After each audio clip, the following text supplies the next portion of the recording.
Chris could be replaced any time. He had used me, looked down on me, and scolded me. My pride was in shambles. But one day, a turning point came, and my situation changed. Starting today, I've been appointed the new CEO. Chris, the manager who always looked down on me, boasted about becoming the next CEO and strutted around arrogantly, unlike me, who quietly did my job. But his time was running out.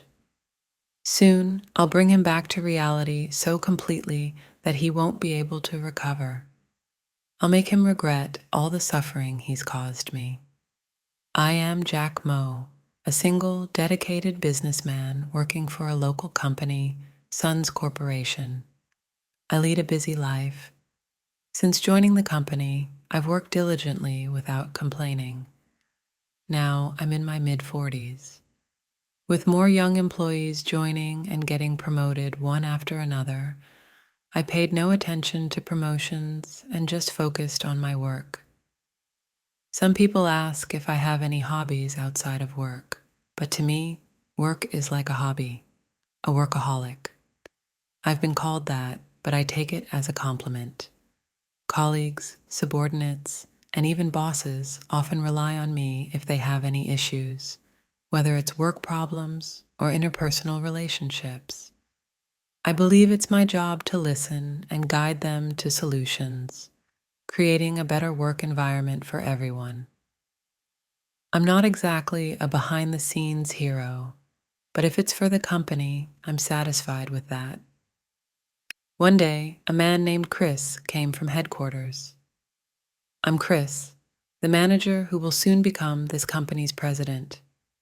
Things won't be the same now that I'm here. Prepare to be driven hard. Chris, who is a decade younger than me, is already a manager. It seems the company has high expectations for him. Maybe that's why he can even claim he'll become the president. Listen to the future president's orders properly. Otherwise, I'll put you on the fast track to being laid off. Unlike me, he has momentum and a strong presence that pulls everyone along. However, his attitude and words feel completely off. But my work doesn't change. I'll just keep doing the tasks given to me, as always. But Chris didn't approve of that. Hey, old man, is this all you can do? Just things anyone could do? No, I'm just doing my job. How is that a job? Even a kid could do that. You're no better than a salary thief, he said, making snide remarks about my work. It was the first time anyone had said such things to me, and I couldn't help but pause. Look around. Everyone here is younger than you and eager for promotions. When there's someone who can't do the job, it kills everyone's motivation. Just get out of here. Why did he have to say so much on our first meeting? I was just doing my job as usual. Chris would also loudly mock me whenever he had the chance. He called me incompetent, a hindrance, and unnecessary for the company. It was no longer just snide remarks, but outright abuse. Other employees avoided making eye contact with Chris, fearing they'd become his next target. Everyone must have thought the same thing. An awful man had joined the team. From that day on, Chris constantly belittled and reprimanded me. Oh, it stinks in here. This department reeks of old man smell. It's unbearable. No wonder no one can concentrate on work. This kind of task should have been finished yesterday. Stop making me so angry. If you can't do your job properly, we don't need you here. Pack up and get out. Since Chris's arrival, this kind of abuse happened daily, and a dark shadow began to fall over my heart. Even my coworkers started looking at me with disdain. I just took it all without saying anything back. The juniors who looked up to me, my colleagues, and even my boss all nodded at Chris's words and gave me cold looks. I became afraid to make eye contact with anyone, and everyone at the company became a source of fear. I grew paranoid, wondering if they were bad-mouthing me behind my back. Before I knew it, I couldn't even walk in front of people anymore, and I started to distance myself from others.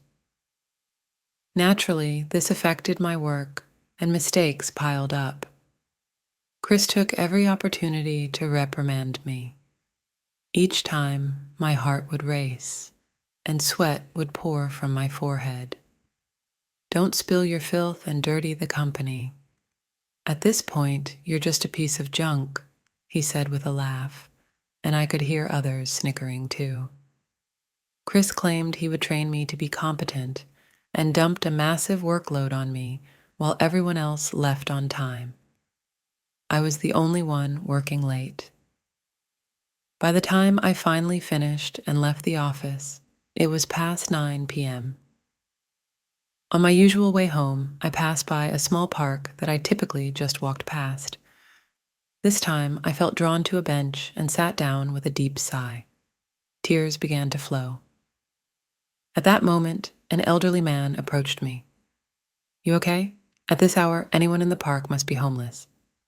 I wanted to be alone and was about to hand him some money to make him leave. Instead, the old man sat beside me and offered me a handkerchief. The handkerchief was well worn and had holes in it. "Thank you," I said, wiping my tears. I thought he would ask what happened, but he just sat there quietly, watching the scenery with me.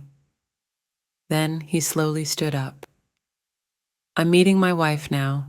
See you again," he said, and walked away. Clutching the old man's handkerchief, I headed home. My apartment is about a 30-minute walk from the company. When I got there, I thought about the old man. He seemed to be in his 70s, with white hair, a gentle demeanor, and a kind voice. He was very calm and composed. Who could he be? Looking at the handkerchief, there was nothing to reveal anything about the old man. "I wonder if I'll see him again," I muttered to myself. A month passed, and I started meeting the old man regularly at the same time and in the same park. I thought it would be rude to ask too many personal questions, so I didn't. The old man, named Charles Anderson, was in his 70s and still working, though not in a traditional office setting. It must be tough for someone in their 70s to work physically demanding jobs. Health is the most important thing. After all, health is important, but I never thought it was tough. I love my current job. Seeing Mr. Anderson talk so happily made me look down involuntarily.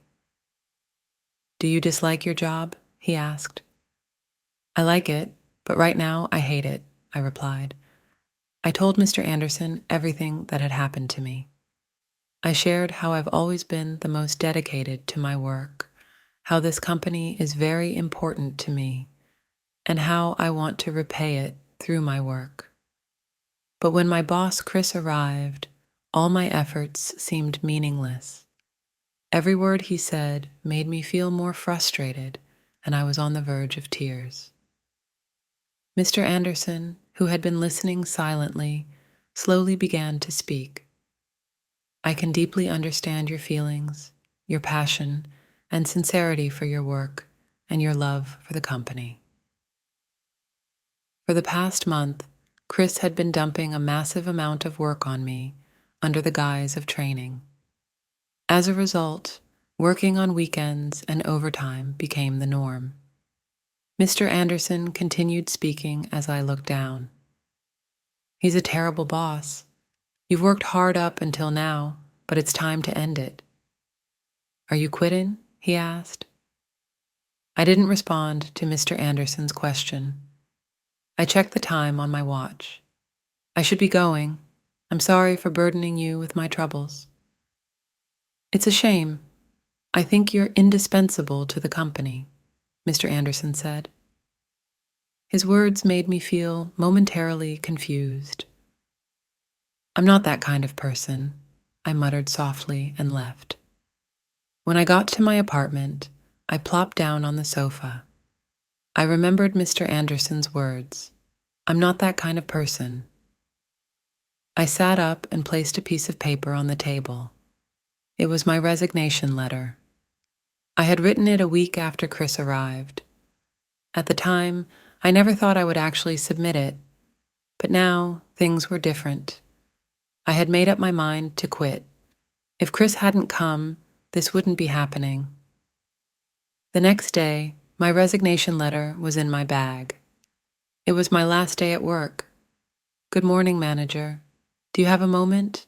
I need to talk to you." "What is it? Are you quitting?" Chris responded nonchalantly. "Is that so? Finally made up your mind? I've been eagerly waiting for you to leave." He extended his hand with a big grin, urging me to hand over the resignation letter. As I pulled the letter from my bag, Chris said, "There are plenty of replacements for incompetents like you." Hearing his words, a surge of anger welled up from deep within me. Who does he think caused all this? I clenched my fists tightly. I will never forgive him. At least one punch to this man's face. At that moment, my phone rang with a call from an unknown number. Annoyed, I stepped into the hallway to answer the call and was shocked to find out who was on the other end. The person on the phone asked me to come to a certain place immediately, right now. I hesitated and turned around to find Chris behind me. "You're not part of this company anymore. Get lost." If I stayed any longer and he said anything more, I might really lose control. "Thank you for everything," I said, and left the company. I headed straight to the meeting place mentioned on the call. It was the small park. Not here yet. I sat on the usual bench and closed my eyes. Everything that had happened so far flashed through my mind. I had just left the company I worked for so long. No regrets, I kept telling myself. This was for the best. "You don't look like someone who just quit. Are you having second thoughts?" Mr. Anderson's voice startled me. "I was supposed to arrive earlier, but I needed some time to prepare," he continued. The person on the phone was Mr. Anderson. "I just got here too. But Mr. Anderson, what's with the outfit?" This Mr. Anderson was dressed in a high-end suit, looking like a completely different person. "I didn't mean to surprise you, but I thought it was necessary for your sake," he said. I couldn't understand what he meant. Then Mr. Anderson said something unbelievable. It left me speechless. The next day, even though I had just quit my job, I found myself heading back to the company. Normally, this would be ridiculous, but this wasn't a normal situation. I had no idea what was going to happen next. When I arrived at the company, got out of the car, and walked inside, the employees looked at me with surprise and started whispering. Then Chris arrived at work. "Jack, good morning." "What are you doing here? You quit, so get lost." Just seeing Chris made my body tense up. "I'm sorry, but it's you who should be leaving." "What did you say?" Mr. Anderson, who was behind me, interjected sharply. "I saw you earlier talking to the receptionist. This isn't the place for that. You seem to think this is a bar or something. What did you say, you—" Chris, showing his anger, stormed toward Mr. Anderson with a furious expression. Seeing this, I hurriedly stepped between them. "Please, stop." "You useless idiot, stay out of my way." Chris shifted his target to me and grabbed my collar tightly. "Don't get cocky, you." At that moment, he noticed the suit I was wearing, and his expression changed. "Why are you wearing such a high-end luxury suit?" A president should dress appropriately, and your way of speaking is far from commendable. What president? Mr. Anderson looked at me and nodded deeply. Effective today, he's been appointed the new president. What? Chris seemed unable to comprehend what was happening. Didn't you hear? This is the new president of the company, Mr. Jack Moe. You've got to be kidding. Why is someone like him the new president? I'm the one who deserves to be president. The fact that you're claiming to be suitable for the role reveals your true character, Mr. Anderson said calmly. What did you say? Oh, did I hurt that high pride of yours? I haven't said anything wrong. Chris's face turned bright red. Mr. Anderson, let's stop here. Manager Chris, Jack is right. Wake up already. Your arrogant attitude and words are driving people away and causing significant losses to the company. Losses? Why would I be responsible for that? Recently, the company's performance has been declining, and it started when you arrived. Why did this happen? Chris demanded. The reason is simple, I replied.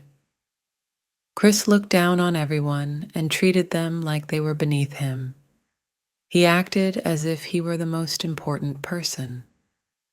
The employees who worked in that environment grew to despise it, which lowered their motivation. As a result, the company's profits gradually declined. Well, even if I didn't, Chris stammered. As a manager, it's your responsibility to keep track of the company's profits daily. Not doing so is inexcusable. It's equivalent to abandoning your duties. I'm not at fault. It's all those incompetent people, Chris protested, displaying his inability to see his own faults. To Chris, it was always someone else's responsibility.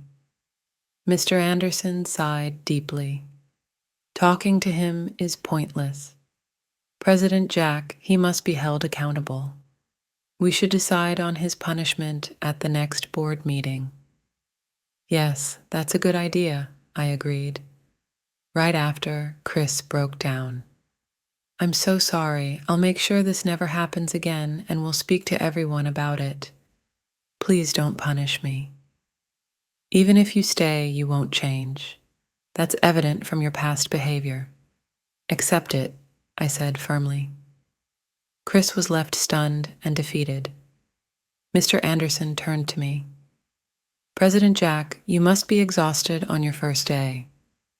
This will change the atmosphere in the company and naturally restore everyone's motivation. I never expected such a situation on my first day as president, but in the end, it was for the best for everyone and the company. Mr. Anderson spoke with satisfaction, but one thing still bothered me. Why me? Why, you ask? There must have been others more suitable for the role of president than me, so why? Mr. Anderson narrowed his white-haired eyebrows. We had decided to welcome you as president for a long time. It was my wife's strong wish. Your wife's? Mr. Anderson began to speak slowly about the past. It was about 50 years ago. At that time, newlywed Mr. Anderson was running around to start a company, and at the age of 20, he established Sons Corporation with a small team. They gradually expanded the company, increasing staff with new graduates and mid-career hires, and 30 years later, it had grown into a company with over 500 employees. They had set up headquarters in the city and were about to develop further when it happened. My wife had always been physically weak. She couldn't go out, let alone work. I see, but what did your wife do when you started the company? I was always by her side, Mr. Anderson explained. He worked as the president while always being by his wife's side since establishing Sons Corporation. I left all on-site work to other employees and worked from home, Mr. Anderson continued. So, although I am the president, I've never shown my face at the company. Only a few top executives know what I look like. No wonder I had never seen him before. I had heard there was a president, but I had never seen his face since joining the company. People around called me the ghost president. Mr. Anderson laughed as he spoke, but his eyes looked lonely. It was just when we were about to expand that my wife's health worsened. When I turned 50, my wife passed away. The sorrow of losing his wife led Mr. Anderson to overwork himself, and eventually the strain took its toll on his body. Even working from home, my body couldn't handle the stress. I cut back on sleep and handled all the work by myself. The burden was immense. Mr. Anderson shared these memories slowly. After losing my wife, my body and mind were not in good shape. I should have known that pushing myself would only make things worse. It's pathetic. In that case, shouldn't you have appointed someone else as president earlier? Why wait until now? I asked. Mr. Anderson began to explain why he chose me as the president. It all started when I told my wife about you before she passed away. At that time, you had just graduated high school and wanted to work instead of going to college. You were never interested in academics and were eager to start working. Then you heard about a job fair by Sons Corporation, a popular real estate company, and immediately applied. The person in charge explained everything very clearly and thoroughly. You felt that the company had a bright future, and so did your own future if you worked there. You decided on the spot that you would work for this company. You submitted your resume that day and passed the interview. Since then, you've dedicated yourself to this company.